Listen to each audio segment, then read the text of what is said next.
অভিনয়কে বিদায় জানিয়ে আবারও ফিরছেন অনন্ত ও বর্ষা। একসময় ঢাকায় চলচ্চিত্রে জনপ্রিয় জুটি হিসেবে পরিচিত অনন্ত ও বর্ষা অভিনয়কে বিদায় জানানোর ঘোষণা দিয়েছিলেন। তবে সময়ের ব্যবধানে সেই সিদ্ধান্ত থেকে সরে এসে আবারও পর্দায় ফিরছেন এই তারকা দম্পতি। জানা গেছে, দীর্ঘ বিরতির পর নতুন একটি প্রজেক্টের মাধ্যমে দর্শকদের সামনে হাজির হতে যাচ্ছেন তারা। ইতোমধ্যে চিত্রনাট্য ও প্রস্তুতির কাজও শুরু হয়েছে। সংশ্লিষ্ট সূত্র বলছে, এটি হতে যাচ্ছে একটি আবেগঘন ও দর্শকপ্রিয় গল্পভিত্তিক কাজ।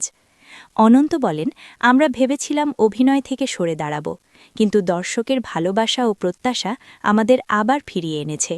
বর্ষাও একই সুরে জানান, দর্শক আমাদের সবসময়ই ভালোবেসেছে, সেই ভালোবাসার টানেই আবার কাজ শুরু করার সিদ্ধান্ত নিয়েছি। চলচ্চিত্র সংশ্লিষ্টরা মনে করছেন, তাদের এই প্রত্যাবর্তন ডালিউডের নতুন করে আলোচনার জন্ম দেবে। ভক্তদের মাঝেও ইতোমধ্যে তৈরি হয়েছে ব্যাপক আগ্রহ ও উচ্ছ্বাস। সবকিছু ঠিক থাকলে খুব শিগগিরই আনুষ্ঠানিকভাবে নতুন কাজের ঘোষণা দেওয়া হবে বলে জানা গেছে।